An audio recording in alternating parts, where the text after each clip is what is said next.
All right, guys, what is up? What is up today? We are talking more about the Supreme Court, but more specifically about what's called judicial restraint and judicial activism, the way that Supreme Court justices will interpret their role as judges. All right, so that's it, judicial activism and judicial restraint. So let's first start with judicial activism. And you can probably guess what this is. Judicial activism. They're being active in something. So this is the philosophy that the court should take an active role in solving society's problems. That they should, in fact, actually make law, or at least make common law, if you will. So courts should uphold this idea of what's called like the guardian ethic. They're going to act as the guardian or the overseer of the people. These are the guys that are going to make sure the society is running as it should. They're active. And again, this is like a philosophy. This is an interpretation of what they should do. This is almost like if you will, a playbook of how Supreme Court justices are going to see their role in the government. So here's some examples of court cases where you see judicial activism on the Supreme Court. I would say maybe just write one of these down. You do not need to write all of these down. But here's a couple examples. Striking down a Texas law that had banned flag burning. Texas versus Johnson. I believe we're gonna learn that court case in a little bit. I'm not sure who's doing that one, but we're gonna learn it. Similar case as far as judicial activism goes with the Gun-Free School Zones Act, U.S. versus Lopez. We are U.S. versus Lopez experts. I hope we are. Which case is that again? U.S. versus Lopez. U.S. versus Lopez. Do you know? Maybe you do. Maybe you don't. Unfortunately, don't have time right now, so you're going to have to look it up. Striking down Florida recount in Bush versus Gore. Bush versus Gore. This had to do with whether or not Florida should have actually recounted votes for Gore. Another example is striking down state death penalties for mentally retarded in Atkins versus Virginia. Again, these are all court cases that are trying to help the society in one way or the other. They're trying to protect the society, making sure that the society is the way that it should be. Again, Supreme Court justices are playing an active role in politics. They're not just interpreting the law. They're doing more than that. They're actually playing an active role in making common law for the society. That's judicial activism. All right, well, if that's judicial activism, what's going to be the opposite of that? Judicial restraint. So judicial restraint is another philosophy. This is an interpretation of what Supreme Court judges feel they should do or feel how they should interpret the Constitution. So this is the philosophy that the court should allow the states and the other two branches of the federal government solve the problems. Not the court. It's not the court's role. If you look in Article 3 of the Constitution, nowhere does it say that the Supreme Court should rule to help society. You won't find that. You can read it. You ain't going to find it. The federal court should act only in those situations where there are clear constitutional questions. If there's no clear constitutional questions, well, you know what? It's not the Supreme Court's role. Rather, they should deflect or defer those opinions to either the president, bureaucracy, or Congress.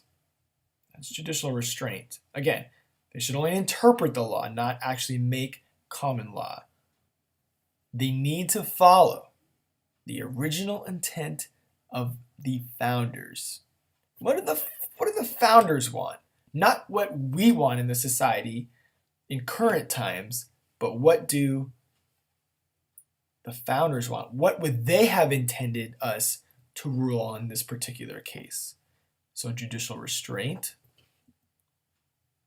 is a very conservative approach, and activism is a very liberal approach. Now, don't get this confused with political ideologies necessarily. So not all conservatives believe in restraint. Not all liberals believe in activism. there are conservatives that are very activists in their Supreme Court role. There's liberals that are have a very restrainist type role. So this is not synonymous necessarily with that political ideology, but rather it's a conservative approach in how they see their role as a Supreme Court justice, or it's a liberal approach on how they see their role as a Supreme Court justice. So how has this happened throughout history? Well, here's a couple examples. Let's start in the 20th century. So prior to 1937, so let's just say we're kind of talking in the early 30s. Think right as FDR became president. FDR was elected in 1932. He will take office in 1933. So in those years, liberals, so those that are Democrat, are going to complain that the conservative Supreme Court was too active when it struck down a lot of FDR's reform type laws or reform type bills. So this is your typical New Deal stuff. Think of your alphabet soup, your TVA, your AAA, your FDIC, your SSA, all that stuff. So minimum wages in there as well. Forms of trial labor, the NRA. Now this NRA is not the National Rifle Association interest group that we know today. Rather, this is the FDR's National Recovery Act that he was hoping for, in the AAA, the Agricultural Adjustment Act. These are things that FDR wanted. These are things that liberals wanted, that Democrats wanted. But the conservative court struck them down. They were being activists because they did not think that those democratic, or I should say probably better, liberal ideas were needed for the society. They're protecting the society. They're being the guardian of society. You guys remember the FDR court packing plan, where FDR is going to be mad at this. He's going to be mad that the conservatives are striking all his stuff down. So what he's going to do is he has a plan. He has a plan, and he's going to add more Supreme Court justices to the Supreme Court. But he doesn't have the power to do that, right? Who has the power? Take a guess. Everybody say it on three. Here we go. 1, 2, 3. That's right. You guys are oh my goodness, you guys are so smart. You're making my heart warm. You're giving me the warm fuzzies. It is Congress. Now, so FDR is not actually really even, he can propose this to Congress, but he's not really responsible. This is going to fail. People will make fun of him because everybody knows that FDR wants more justices. So he can appoint them, so he can appoint liberal justices to the Supreme Court, so that he can get whatever he wants and everything can pass with flying colors. Everybody sees through this, so this is going to fail. But there's something that happened that was pretty interesting, actually, which I'm not so sure he needed to pack to court. There's this famous phrase that happened during this time called the switch in time that saved 9. And this was one of the justices, Justice Roberts, during the FDR's time. He was a Supreme Court justice. Justice Roberts was kind of one of those swing guys, one of those swing Supreme Court justices. Sometimes he went with the conservatives, but maybe he would go with the liberals. Well, oftentimes, Justice Roberts is going to go with the conservatives on a lot of this New Deal stuff. So he's going to go with striking down FDR's New Deal stuff. So minimum wage goes through. Sorry. Roberts goes with the conservatives. The NRA goes through. Sorry. Roberts goes with the conservatives. The Agricultural Adjustment Act. Roberts goes with the conservatives. But then something happens. He switches. And rather than always going with the conservatives, he goes with the liberals. And that was the switch. That was the switch in time that saved 9. Because he's going to switch with the liberals. Well, guess what? If he's going to switch with the liberals, he's that deciding vote. FDR is going to get what he wants. Perhaps if he never switched, we wouldn't have 9 justices. Maybe Congress would have given FDR more. But we don't know. That did not happen, so who knows? Here's a famous political cartoon. Mr. President, I gave you a big vote of confidence last November, but I didn't give you a mandate to pack the Supreme Court. To furnish the Supreme Court, what does that say? I can't read that word. But this is also a famous Supreme Court packing plan by FDR. This one is actually, if I'm not mistaken, has actually appeared in a AP Gov national test. So anyways, that's why we put this one in there. All right, so now Moving on in time a little bit, let's talk about the Warren Court. So now it was the conservatives who began to complain about the liberal court being too activist. So you see how this flip-flops. It's not necessarily, if you believe in activism, you're not just liberal. You could be conservative as well, or likewise with Restraint. So now it was the conservatives who began to complain about the liberal court being too activist, especially with the advent of the Warren Court. You guys know Earl Warren. We talked about him like cray-cray.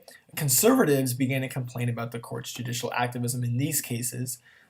So a lot of the rights of accused cases, Miranda versus Arizona, you guys know that one. That's the court playing a very activist role in what's going on with society, civil liberties. Again, Engel versus Vitale, prohibiting prayer in school.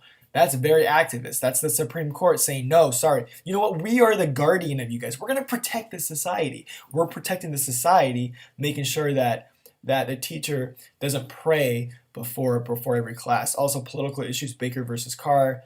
So the liberals now are going to play a very active role. And the conservatives are not going to like this. They're not going to like this, especially with Baker versus Carr, because that was a very political case, not just constitutional necessarily. Let's move on in history a little bit. So the Burger Court, yes, that's his name, Burger. The Burger Court is going to be a little less activist than the Warren Court, but still conservatives are not going to be happy with this activist type role. Two huge cases conservatives will be upset with. Roe v. Wade. Now UC versus Bakke. Conservatives are not necessarily going to be upset with that case, like completely, but this still is evidence of the court playing a very active role in the society. Now today, it's almost turned or come full circle because the Rehnquist court, now Rehnquist is not the current Supreme Court justice. He was a few years ago. Now we have Roberts, but you'll see in a second. Roberts is very interesting. But Rehnquist is going to be accused by liberals of being too activist. So now a conservative court, a conservative Supreme Court with most conservatives on it, is going to be accused of being too activist. So it's like nobody can win it. Whoever rules the court, they always get blamed for being too activist. So these are some of the cases. They're going to overturn the Gun-Free Zone Schools Act. The Gun-Free School Zones Act. That is with U.S. versus Lopez. Overturning the Florida Supreme Court decision in the election of 2000. That's Bush versus Gore. Overturning California's Prop 215 that legalized medical use of marijuana. So these are all things that are very active, yet these are conservatives. So again, this is not just a political ideology thing of restraint versus activism, but more just an approach of how they see the role as how they should really make decisions and make opinions. So similar views are held about the Roberts Court as well. And currently we are in the Roberts Court. John Roberts is our Chief Justice currently. Now, these things you should know. I want to talk about the restraints on judicial power. So what are some of the things that the judicial branch and the Supreme Court within the judicial branch cannot do? So they cannot enforce any opinions or any decisions that they make. They have no enforcement power whatsoever. They can make a decision, and it's really up to the executive branch to enforce it. If the executive branch does not want to enforce it, well, there's nothing that the courts can do. That's just the way that our government works with checks and balances and the separation of powers. Nor can the courts actually reach out and take a case. So they say, hey, I want to rule on that. No, they can't do that. They have to wait for cases to come to them. They have to wait for cases to come to them, nor can they create cases or actually, look at some type of controversy and then try to create a case from that. They have no power to do that. Again, the cases must come to them in order for them to rule on them. And then another restraint is that the Supreme Court cannot control who's on the Supreme Court. Who gets to decide? The president gets to appoint those judges, and then of course the Senate gets to confirm them. So these are things that the Supreme Court, that the judicial branch in whole, really can't have any say on. This is just the way that it is. Now let's take a look at how Congress has, or I guess oversees, if you will, the judicial branch. And these are still restraints on the judicial power, but these are restraints that are provided by Congress. So like I said earlier, the Senate gets to confirm judges. So the Supreme Court, the judicial branch in whole with the 3 levels of courts, cannot just decide who they want the judges to be. No, they have to be appointed by the president and then later confirmed by the Senate. However, Congress can impeach and remove any judge that they see fit. They can, of course, increase the number of courts and judges that they see fit. Maybe the president wants to recommend an increase like FDR, but ultimately it's up to Congress. And that's constitutionally in Article 3, you will see that there. Also, Congress can pass any constitutional amendments it wants. So if they don't like a particular Supreme Court decision, well, guess what they're going to do? They're going to change the amendment. If they don't like the way that the Supreme Court has interpreted the Constitution, well, Congress will change the Constitution as they see fit. So there's a couple examples on there. 14th Amendment is overturned the Dred Scott decision. 16th Amendment allowed for an income tax that the Supreme Court has struck down earlier. So an amendment will a lot of times overturn a Supreme Court case. Perhaps Congress will repass a law also, hoping that the Supreme Court will maybe change its mind. And Congress can determine the jurisdiction of the courts. Now, here's what's interesting. In the Constitution, Article 3, Section 2, you see that Congress, so the Constitution gives Congress the power to prevent the Supreme Court from hearing certain types of cases. And this is where it says it. In all other cases, the Supreme Court shall have appellate jurisdiction. Here's the key phrase: with such exceptions as Congress shall make. So Congress can make that decision. It's almost like Congress is overseeing the judicial branch in a sense. So here's some restraints that the judicial branch has because of Congress. Stare decisis, as you guys know, this is based on precedent. So any common law that the courts come up with, that's stare decisis. Again, that key word is precedent. Precedent. Now, this is just a side point. Hopefully, you guys know this already, but you may want to write it down if you don't know it. Sometimes we forget this, though. The Supreme Court doesn't really follow any type of election returns, in the short run at least, because the elections have no bearing on who's in the Supreme Court. It's not like, they can't get elected, so the election returns are really not going to matter. In a sense, they matter, though, right? Because the president gets to decide who's going to be the Supreme Court justice. However, they don't really follow these election terms. And of course, presidents will appoint Supreme Court justices for life terms. Constitutionally, they have life terms, or as we would say, so as long as they're on good behavior. That's the terminology that's used in the Constitution. It says, in the long run, however, the court will probably reflect public opinion because the justices are appointed by the presidents who were elected by the people. So in a sense, they do follow the election returns. However, in another sense, they do not. All right, so that's it today. That's all we got. We are completely done with the judicial branch. Can you believe it? That was amazing. Oh, I love the judicial branch. Oh, so good. My favorite branch from all 3, the most interesting. Go ahead and answer this question for me. Do you believe in judicial restraint or judicial activism? And then give me a nice, solid, meaty, juicy paragraph of why. Why do you believe that? So you guys will go ahead and do another activity right after this. You're going to be given a couple examples of whether or not you think it's judicial activism or judicial restraint, and then you'll explain why. So if you guys have any questions, feel free to email me, and I will see you guys later.